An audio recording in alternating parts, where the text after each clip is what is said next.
అందరికీ నమస్తే. నేను మాధురి. నాకు తోటలోనే కాదు, ఇంట్లో కూడా గోమాతను పెట్టుకోవడం చాలా మంచిగా అనిపిస్తది. ఇది గిఫ్ట్ ఇచ్చారనమాట వేరే వాళ్ళు. ఆ పక్కన మీకు చూస్తే కూడా నాకు ఆ గోవులు, ఎద్దుల బండి, దానిపైన ధాన్యం బస్తాలు ఇవి నాకెందుకో చాలా నచ్చుతాయన్నమాట. అందుకే నేను ఇంట్లోకి రాగానే ఎంట్రన్స్‌లోనే పెట్టుకుంటా. ఇక్కడ మీకు కనిపిస్తున్నవి డ్రై లీవ్స్ అండ్ ఫ్లవర్స్ అనమాట. అయితే అరికా పామ్ ట్రీ ఉంటది గదా! ఇది చాలామంది ఇళ్లల్లో ఉంటది గదా! ఇది బాగా పెద్దగా అయిపోయిన తర్వాత దీని ఆకులు కింద పడిపోతాయి. ఆకులు కింద పడిపోయిన తర్వాత వచ్చే హార్డ్‌గా ఒకటి ఆకులు లాంటిది డొప్ప మాదిరి కనిపిస్తది కదా! దాన్ని ఇట్లాగా డ్రై ఫ్లవర్ అరేంజ్‌మెంట్‌లో పెట్టుకున్నా అనమాట. మీకు ఇక్కడ మధ్యలో కనిపించేవి డ్రై ఫ్లవర్స్. డ్రై ఫ్లవర్స్ కూడా ఇది ఒకసారి మా మ్యారేజ్ డే సెలబ్రేషన్ అయింది. మ్యారేజ్ డే ఈ ఫోటోలో కనిపిస్తున్నాయి కదా! ఆ ఫ్లవర్స్ డ్రై అయిపోయిన తర్వాతవి గుర్తుగా నేను అట్లాగే పెట్టుకున్నా. ఆ అరేంజ్మెంట్ అంతా కూడా నేను మా కజిన్సే చేసినాం చూడండి. ఆ ఫ్లవర్ డెకరేషన్ అంతా నేను మా కజిన్స్ కలిసి ఇంట్లోనే తయారు చేసాము.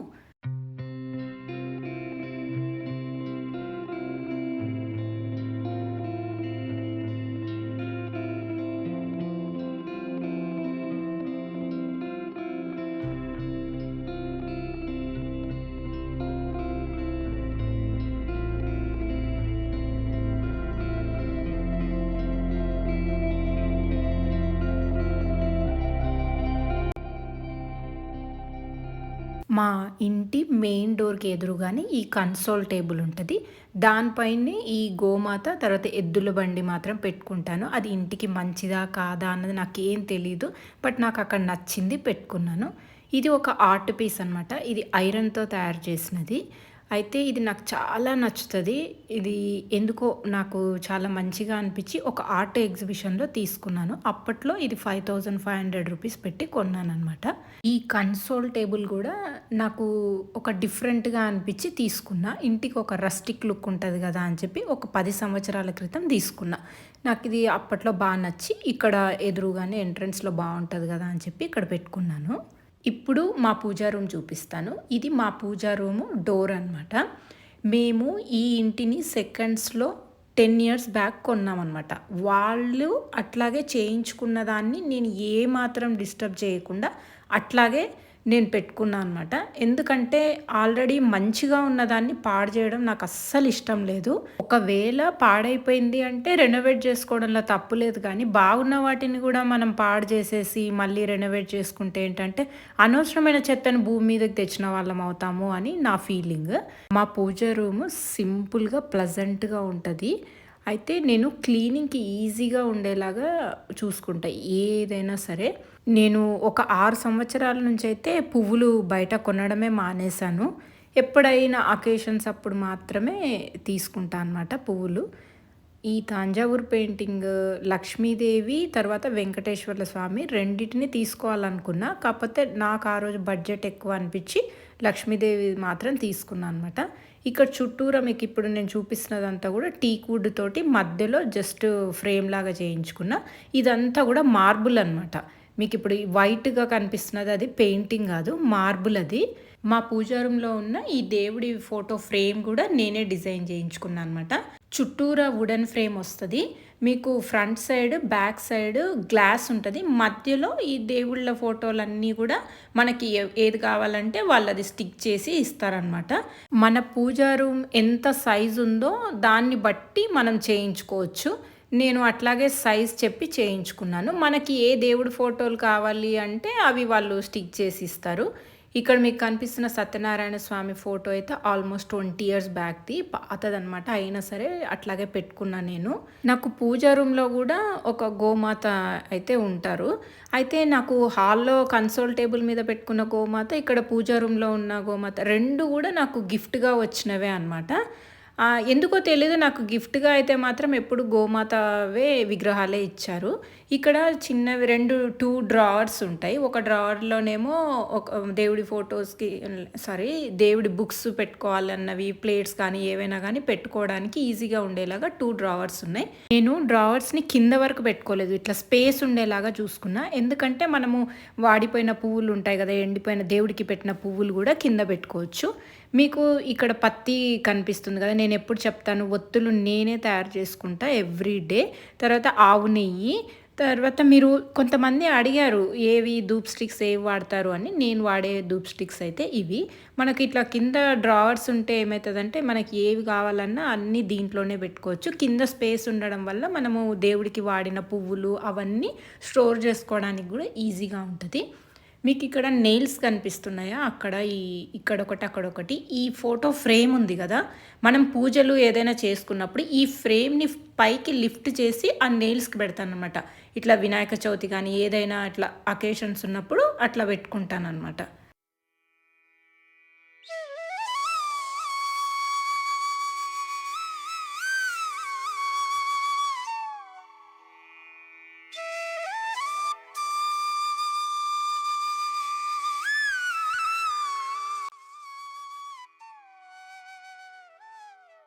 ఈ బంతి పువ్వులను సీడ్ కోసం అని చెప్పి అట్లాగే వదిలేసాము. నేను ఈ మధ్యలో దేవుడి ఫోటోలు తుడిచినప్పుడు బొట్టు పెట్టడానికి గంధం పెట్టడం మానేశాననమాట. ఎందుకంటే గంధం అనేది అసలు ప్యూర్‌గా రావడం లేదు. అదంతా కలరే ఉంటుంది. అందుకోసమని విభూది ఉంటది కదా! ఆ విభూదినే చిన్నగా పౌడర్‌లాగా చేసి వాటర్ డైల్యూట్ చేసి పెడుతున్నా అనమాట. పసుపు పౌడర్ పట్టిచ్చేసినామనమాట. పసుపు పౌడర్ ఎట్లా పట్టించినాం అన్నది కూడా వీడియో చూపిస్తాను నేను. ఆ రోజు శుక్రవారం కదా! దేవుడి దగ్గర పెడతాము అని చెప్పి తీస్తున్నాను. ఎంత మంచి వాసనో ఇల్లంతా గూడా. ఘాటు గూడా చాలా ఉండింది. చాలామంది అడుగుతున్నారు పచ్చి పసుపు పౌడర్‌ని కూరల్లో కూడా వాడుకోవచ్చా అని. ఈ ఈ మధ్యలో అయితే మనము పచ్చి పసుపు కొమ్ముల్ని కూడా దంచుకొని ఇంకా డైరెక్ట్‌గా వాడితే మంచిది అని చెప్తున్నారు. మనము పచ్చి పసుపు పౌడర్ అయినా వంటల్లో వేసినప్పుడు ఆటోమేటిక్‌గా వేడికి ఉడికిపోతది గదా! టన్నుల్లో వచ్చినప్పుడు మనము తురిమి చేయాలంటే కష్టం కాబట్టి ఉడకబెట్టి చేస్తారు పసుపును. పచ్చి పసుపు అయితే మనం అప్పటికప్పుడు తురుముకోవాలి. ఇంకా వేరే దారి ఉండదు. పసుపు ఉడకబెడితే ఏంటంటే కొమ్ముల్ని స్టోర్ చేసుకోవచ్చు. కుంకుమ రాళ్ళతో కుంకుమ కూడా చేసిన కదా! ఈ కుంకుమ రాళ్ళు ఎక్కువ అవ్వడం వల్ల ఏమో డార్క్ కలర్ అయితే వచ్చింది. నేను ఈ కుంకుమ రాళ్ళతోనే కాకుండా వేరే కాంపోజిషన్ కూడా ఏదైనా వేసి కుంకుమ తయారు చేద్దామని అనుకుంటున్నా. ఇది కూడా పర్లేదు బానే ఉంది. కాకపోతే కొంచెం నాకు డార్క్ అనిపించింది. ఇంకా వేరే కూడా ఏదైనా ట్రై చేస్తాను. అయితే మేము చీరల మీద ఆరబోసామనమాట. చీరల మీద ఆరబోస్తే డ్రై అయిపోయిన తర్వాత పౌడర్ మొత్తం కింద పోతుంది. మొత్తం వేస్ట్ అయిపోతుందని చెప్పి మళ్ళీ మేము ఇట్లా షీట్స్ తీసుకొనొచ్చి షీట్స్ మీద ఏసేసినాము థర్డ్ డే. అయితే మీకు ఇక్కడ కనిపిస్తుంది కదా! ఎంత డార్క్ కలర్‌లో ఉంది చూడండి. ఎండిపోయిన తర్వాత మేము అనుకున్నాం అసలు కలర్ మంచిగా వస్తదా? రాదా? అని అనిపించింది. ఇంత డార్క్ కలర్‌లో ఉంది కదా! అని చెప్పి ఇక్కడ మీకు కనిపిస్తున్నదంతా లకాడాంగ్ టర్మరిక్ అనమాట. అయితే ఆల్మోస్ట్ 120 కేజెస్ పచ్చి పసుపును తురిమితే మాకు ఎంత తక్కువ క్వాంటిటీ వచ్చిందో చూడండి. అందుకే ఇది ఇంత రేట్ ఉంది. అయితే నేను ఫార్మర్స్‌ని కూడా అడిగాను. ఇది ఎంత రేట్ పెట్టొచ్చు? ఎంత పడతది? అంటే వాళ్ళే నాకు సజెస్ట్ చేశారు. ఇది మనకు ఆల్మోస్ట్ 10 కేజీలకు గాను 1 కేజీ పసుపు కూడా రాదు మనకు. అందుకే ఇది అంత ఎక్స్‌పెన్సివ్ ఉంటది. తర్వాత ఇంకొకటి దీంట్లో ఉండే న్యూట్రిషనల్ వాల్యూస్ అనేవి పోవు. దీంట్లో ఉండే హెల్త్ బెనిఫిట్స్ కూడా చాలా ఎక్కువ కాబట్టి మనం ఇంత కష్టపడి చేయాల్సిన అవసరం ఉంది అని చెప్పిండ్రనమాట. మీకు ఇక్కడ కనిపిస్తుందా? ఈ బ్యాగ్ మొత్తం అయ్యింది చూడండి. అంతే లకడంగ్ టర్మరిక్ తురిమిందంతా కూడా 10 కేజెస్ అయింది. మనకు ఆ బ్యాగ్ వెయిట్ అంతా పోగా 10 కేజెస్. సంక్రాంతి పండగ అప్పుడు కూడా కొన్ని తురిమినాం కదా! ఇంట్లో పెట్టుకున్నాం అనమాట. అవి ఒక 2 కేజెస్. మిల్లులో అయితే పట్టిస్తున్నాము. నేను పసుపు తీసుకెళ్ళగానే ఆ అమ్మాయి ఓనర్‌ని అడుగుతుంది. ఆర్గానిక్ పసుపు వచ్చింది. ఏ మిల్లులో వేయాలి? ఏ మిషన్‌లో వేయాలి? అని అడుగుతుంది. అంటే ఆ అమ్మాయి నన్ను అడగను కూడా అడగలేదు. ఆ అమ్మాయికి ఆటోమేటిక్‌గా అర్థమైపోయింది ఇది ఆర్గానిక్ పసుపు అని చెప్పి. నేను నీకెట్లా తెలుసు ఇది ఆర్గానిక్ పసుపు అని అనగానే చూస్తేనే తెలిసిపోతదని చెప్తుంది ఆ అమ్మాయి. నేను ఇంటి దగ్గర నుంచే స్టీల్ క్యాన్ తీసుకెళ్ళాను. డైరెక్ట్‌గా దాని కింద పెట్టేయొచ్చు అని. కాకపోతే వాళ్ళు వాళ్ళ డబ్బాలో పెట్టారనమాట.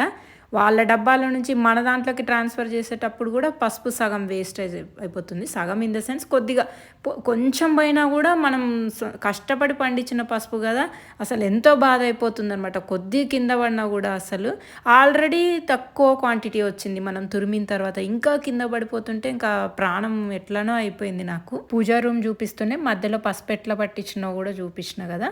కొంచెం ఈ వీడియో క్లమ్జీగానే ఉండొచ్చు. నేను శుక్రవారం రోజు మాత్రం గడపలకు ఖచ్చితంగా బొట్లు పెడతా అనమాట. ఆ గడపలకి నేను సొంతంగా కష్టపడి పండించిన పసుపు పౌడర్నే వాడుతున్నా అనమాట. అంతకన్నా ఆనందం ఏముంటుంది చెప్పండి. మంచి కుంకుమ కూడా ఇంట్లోనే తయారు చేసుకోవాలి. కుంకుమ రాళ్ళతో అయితే తయారు చేశాను, కాకపోతే ఇంకా వేరే ప్రాసెస్ కూడా ఏమన్నా ఉందేమో కనుక్కొని నేను అదైతే చెయ్యాలి.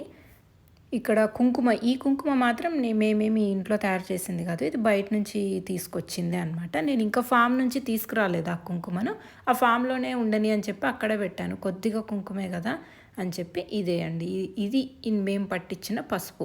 ప్రతి సంవత్సరము నేను పట్టించిన పసుపే వాడతాను, కాకపోతే ఈ సంవత్సరం కొద్దిగా ఎక్కువ క్వాంటిటీ వచ్చినందుకు కొంచెం సంతోషంగా ఉంది అంతే.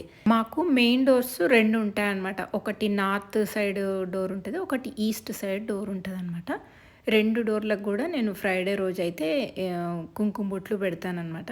ఫ్రైడే రోజు మాత్రం నేను పీస్ఫుల్గా చాలాసేపు పూజ చేసుకుంటా. ఆల్మోస్ట్ నాకు 11:30, 12 అవుతుంది నాకు ఫ్రైడే రోజు పూజ చేసేసరికి. ఇది మా తులసి కోట అనమాట. ఈ తులసి కోట దగ్గర కూడా నేను చుట్టూరా ముగ్గేసుకోవడానికి అన్నట్టుగా చుట్టూరా బండలైతే ఇట్లా చేయించుకున్నా.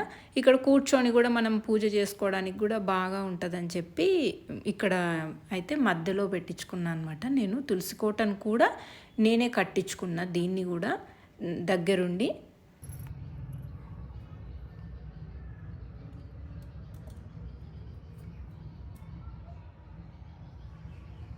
కిచెన్ ప్లాట్ఫామ్కి వాడిన గ్రనైట్ మిగిలిపోయిందనమాట మేము ఇల్లు కట్టించుకునేటప్పుడు. ఆ గ్రనైట్తోనే నేను ఇట్లా డిజైన్ చెప్పి చేయించుకున్నా నేను ఇట్లా తులుసుకోటని.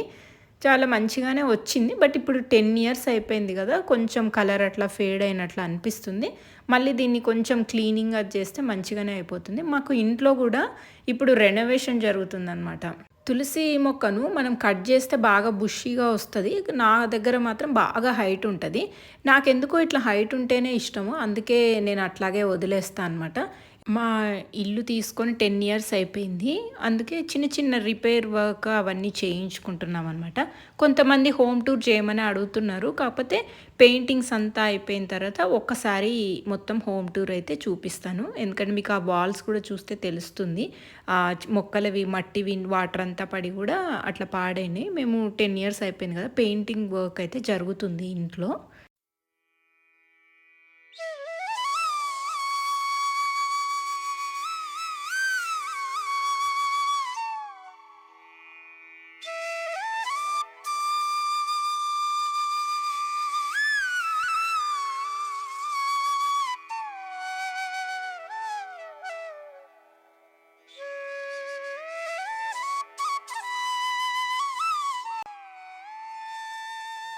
సంక్రాంతి పండగ రోజు వీడియో చూసినట్లయితే మీకు ఆ వీడియోలో కూడా నేను ఫామ్ హౌస్లో ఆ పసుపు మొక్కనే తీసుకొచ్చి దేవుడి ముందర పెట్టినా అనమాట. అప్పుడు పెట్టినప్పటికీ పౌడర్ చేసినాం కదా, ఆ పౌడర్ని కూడా ఒక్కసారి దేవుడి ముందర పెడితే అదొక తృప్తి. పచ్చి పసుపును పౌడర్ చేసుకోవడం వల్ల ఏంటంటే ఫేస్కి రాసుకోవచ్చు, వంటల్లో వాడుకోవచ్చు, తర్వాత కషాయాలకి వాడుకోవచ్చు, అన్నిటికీ బాగా పనిచేస్తుంది. నేను మీకు చెప్పాను కదా, నేను ఒత్తులు రోజు నేనే చేసుకుంటానని చెప్పి. ఒత్తులు జస్ట్ సెకండ్స్లో చేసేసుకోవచ్చు, చాలా ఈజీ. టైం ఉంటే ముందు చేసి పెట్టుకుంటా, లేదంటే ఏ రోజుకు ఆ రోజు ఒక 4 ఒత్తులు చేసుకున్నామంటే సరిపోతుంది. నాకైతే ఇది బాగా అలవాటు, అందుకోసం ఎవ్రీడే నేనే చేసుకుంటా.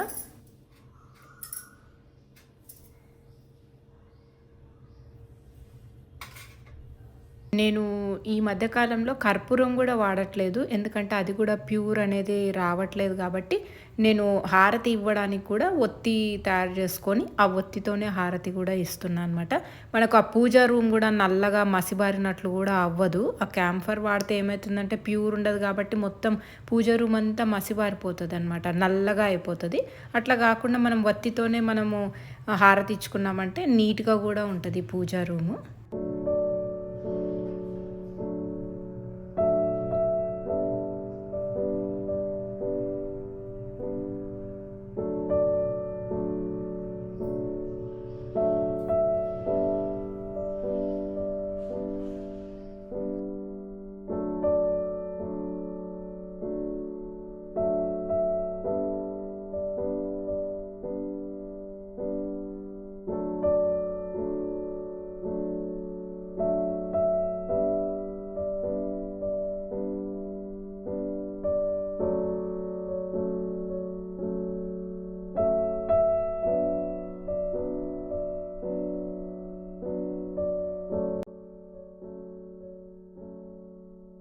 పూజ అంతా అయిపోయిన తర్వాత పసుపు పౌడర్ ఎంత క్వాంటిటీలో వచ్చింది అని చెప్పి చెక్ చేస్తున్నా అనమాట.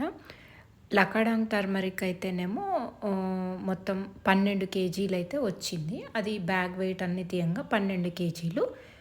బిఎస్ఆర్ 2 ఏమో మనకి ఒక 7 కేజెస్ వచ్చింది అంతే. ఇంకా 120 ఆల్మోస్ట్ 120 కేజెస్ అబోవే మనకి పసుపు అంతా తురిమి పెట్టుకుంటే మనకు 19 కేజెస్ వచ్చింది చూడండి అంతే. మా ఇంట్లోకి తర్వాత ఎవరైతే ఆర్డర్ ప్లేస్ చేశారో వాళ్ళందరి కోసం కూడా మొత్తం జల్లించుకొని నీట్గా అంతా క్లీన్ చేసిన తర్వాత, అంటే మనము తురుముకున్నప్పుడు మనకు పసుపుకు రూట్స్ ఉంటాయి కదా, అవన్నీ కూడా ఒక్కొక్కసారి పౌడర్ మిల్లులో వేసినప్పుడు క్రష్ అవ్వవు అనమాట. అవన్నీ ఏమీ లేకుండా మొత్తం జల్లెడ పట్టుకొని ప్యాకింగ్ చేస్తున్నాం అనమాట. పసుపు ప్యాకింగ్ చేయాలి అంటే మనకు బ్రౌన్ పేపర్లో ప్యాక్ చేస్తేనేమో ఆయిల్ అంతా బయటికి వచ్చేస్తుంది. మనకు ఏదైనా గ్లాస్ బాటిల్లో ప్యాక్ చేస్తే బాగుంటుంది. కాకపోతే గ్లాస్ బాటిల్ మనకి చాలా ఎక్స్పెన్సివ్ అవుతుంది.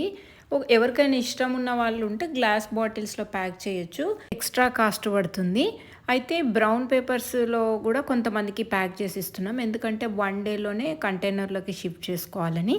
కొంతమంది ఇంక ఇష్టం లేని వాళ్ళు ఉంటే తప్పని పరిస్థితుల్లో పసుపు ఒక్కటి నేను ప్లాస్టిక్ దాంట్లో ప్యాక్ చేస్తున్నా అనమాట, ఎందుకంటే బ్రౌన్ పేపర్లో ఆయిల్ మొత్తం బయటకు వచ్చేస్తుందని చెప్పి. అయితే అక్కడ కమ్యూనిటీలో ఉండే వాళ్ళకి మాత్రం మేము కంటైనర్స్ తెచ్చుకోమంటున్నాం, ఆ కంటైనర్స్లో ప్యాక్ చేసి ఇచ్చేస్తున్నాం అనమాట. ఈజీగా ఇంకా బ్రౌన్ పేపర్ అవసరం లేదు, ఏం అవసరం లేదు. మళ్ళీ నా నెక్స్ట్ వీడియోలో కలుద్దాం. అంతవరకు సెలవు.